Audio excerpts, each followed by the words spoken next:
Hai semuanya, Assalamualaikum warahmatullahi wabarakatuh. Perkenalkan, saya Nurul Arifin, NIM 202.839, kelas 4A1 Manajemen, Universitas Sarjana Wiyata Taman Siswa. Pada kesempatan kali ini, saya akan menjelaskan mengenai sistem informasi pada kegiatan bisnis saat ini. Jangan lupa disimak ya. Apa saja sih yang akan kita bahas pada kali ini? Yang pertama, peranan sistem informasi dalam bisnis saat ini. Kedua, perspektif dalam sistem informasi. Yang ketiga, ada pendekatan kontemporer terhadap sistem informasi. Dan yang terakhir, tentunya ada kesimpulan. Bagaimana sistem informasi mengubah bisnis? Dalam tahun 2005, lebih dari 40 juta perusahaan memiliki situs internet terintegrasi. 5 juta orang membeli sesuatu di internet setiap hari dan 19 juta lainnya melakukan riset produk di internet. Perusahaan besar terjadi dalam pasar media. Lebih dari 35 juta orang membaca berita di internet yang telah menyebabkan pembaca surat kabar terus menurun. E-commerce dan iklan melalui internet mengalami ledakan. Pendapatan iklan online Google melewati 6 miliar dolar pada tahun 2005 dan iklan internet terus meningkat pada tingkat 30% per tahun.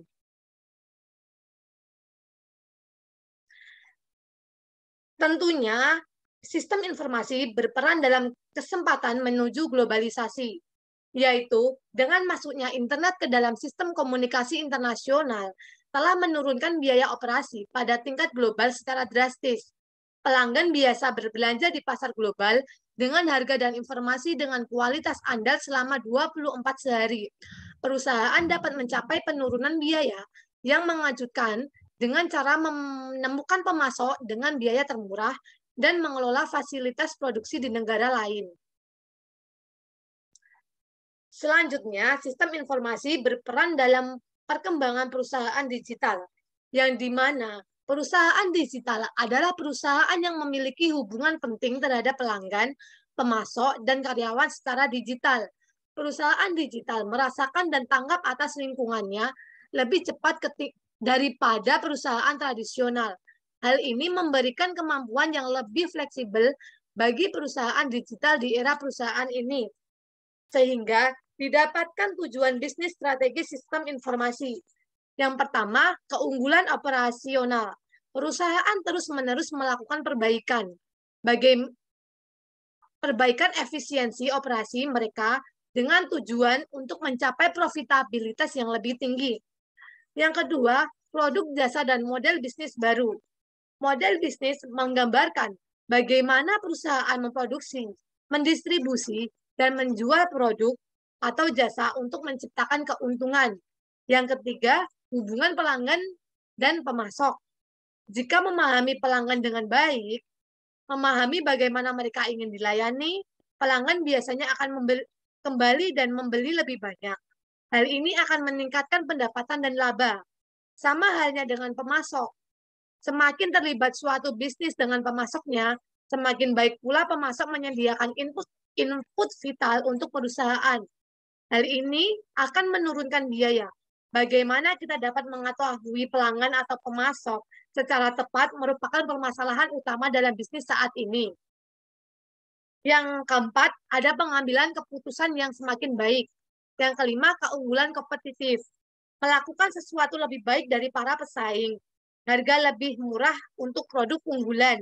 Dan merespon dengan cepat terhadap pelanggan dan pemasok.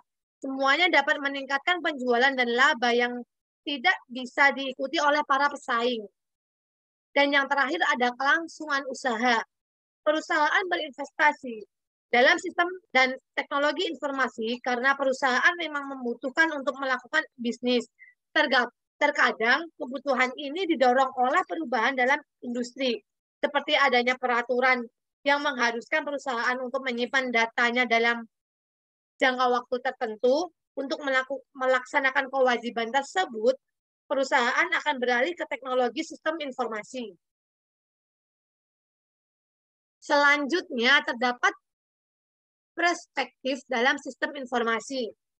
Sistem informasi secara teknis dapat didefinisikan sebagai sekumpulan komponen yang saling berhubungan, mengumpulkan atau mendapatkan, memproses, menyimpan dan mendistribusikan informasi untuk menunjang pengambilan keputusan dan pengawasan dalam suatu organisasi. Tentunya ada dua pendekatan kontemporer terhadap sistem informasi. Yang pertama, dalam pendekatan teknis, menekankan model matematika untuk mempelajari sistem informasi, serta penekanan pada teknologi secara fisik dan kemampuan format dari sistem tersebut. Disiplin ilmu yang berkontribusi adalah ilmu komputer, metode kuantitatif, dan riset operasi. Dan yang kedua, pendekatan perilaku sebenarnya tidak mengabaikan teknologi. Teknologi sistem informasi sering menjadi penyebab permasalahan atau isu perilaku. Tetapi fokus pendekatan ini umumnya bukan pada solusi teknisnya.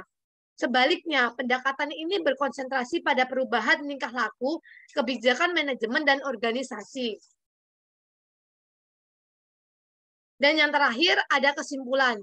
Sistem informasi dapat didefinisikan sebagai serangkaian komponen yang saling berhubungan yang mengumpulkan atau mendapatkan, memproses, menyimpan, dan mendistribusikan informasi untuk mendukung pengambilan keputusan dan pengawasan di dalam sebuah organisasi.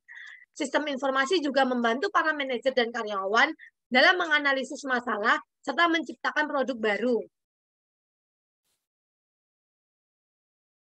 Sekian yang dapat saya sampaikan. Kurang lebihnya mohon maaf. Thank you for listening my video. Dadah, bye-bye.